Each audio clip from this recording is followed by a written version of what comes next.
150 টাকা। Welcome back to my channel. Good morning বন্ধুরা, তোমরা সবাই কেমন আছো? তো দেখো আমি আজকে আবার একটা ব্লগ নিয়ে তোমাদের সামনে এসেছি, তো তোমরা পুরো ভিডিওটাকে ওয়াচ করো। তো দেখো আমি তোমাদের দাদাভাই কিছু লস্যি নিয়ে এসেছিলো স্মার্ট ওয়াচ থেকে, তো ওখান থেকে স্মার্ট পয়েন্ট থেকে সরি, তো আমরা ওখান থেকে প্রায় সব কিছু বাজার করি, তো ওখান থেকে লস্যি এনেছিল, তো একটা লস্যি আমি খেলাম। আর তারপরে আজকে রান্নার একটু অনেক কিছুই তোড়জোড় ছিল, তো যাই হোক একা হাতে করতে হয় বাড়তে হয়, এর জন্য তো ছিল ঘাটকোল ছিল, আর এদিকে ছিল পুঁটি মাছ ভাজা, আর এদিকে মাটন ছিল।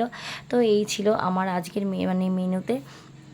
তো তারপরে তো তোমরা জানো মাটনটা করতে খুবই সময় লাগে, তো আমি একটু চুই দিই, বেশ সুন্দর করে কষে মেজে করি, কারণ আমি কোনো প্রেশারে সিটি ফিটি দিই না, তো কারণ তোমাদের দাদাভাই খেতে চায় না।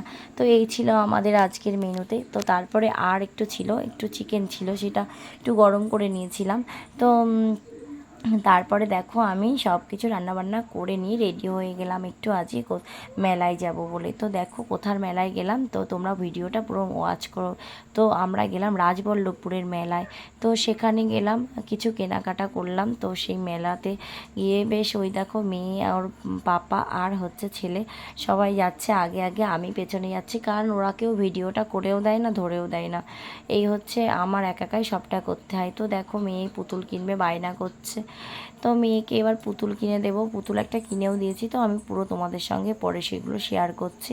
তো তারপরে সব কিছু বেশ সুন্দর সুন্দর ওখানে কালেকশান ছিল, তো যাই হোক যেটাই দেখি সেটাই মনে হচ্ছে কিনে ফেলি। তো তারপরে তো কিছু কিনে নিয়ে আসবো না, মেলায় গেলাম। আর তো তারপরে একটু মসলান্দপুরে যাওয়ার ছিল, মসলান্দপুরে গেছিলাম, তো সেটা তোমাদের সঙ্গে দেখায়নি, ভিডিওটা অনেক বড় হয়ে যাবে বলে। তো তারপরে দেখো কয়েক জোড়া চুড়ি কিনলাম, বেশ পছন্দ হচ্ছিল চুড়িগুলো, যে আমার এত চুড়ির নেশা তুমি জানো না, তো মানে তোমরা বলে বোঝাতে পারবো না তোমাদেরকে। তো চুড়িরও যেমন নেশা তেমন কানের নেশা। তো যাই হোক তোমাদের দাদাভাই দেখো ওই যে চুড়িগুলো পরাচ্ছিল, তো আমি বলছি না, এক হাতে পরিয়ে দিয়েছে, এক কালার লাল পরিয়ে দিয়েছে, আমি বলছি এটা আর পরাতে হবে না, এটা তুমি প্যাকিং করে দাও। তো তারপরে দেখো ছেলেকেও একটু, ছেলের বায়না করলো একটু ফুলের টপ নেবে, আর মেয়ে নিয়েছে, আমি নিয়েছি, ও আর নেবে না। তারপরেও চলে আসলাম একটু ফুচকা খেতে, তো ফুচকা খেতে আসলাম। তারপরে ফুচকা টুচকা খাওয়া হয়ে গেল, মেয়ের বায়না আমি একটু নাগরদোলনা চড়বো, তারপরে ওকে আবার একটু নাগরদোলনা চড়ালাম।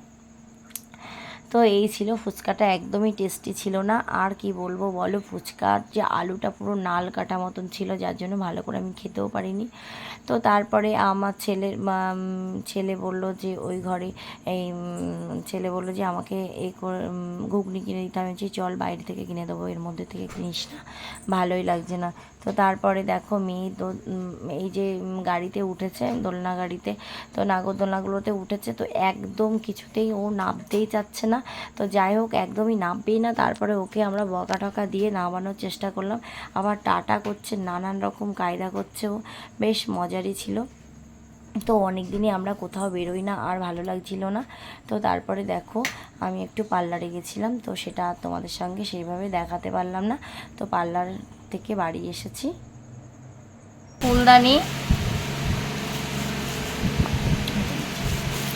আর এনেছি দেখো একটা মশলাদানি, আর দেখো আইসক্রিম মেকার নিয়ে এসছি,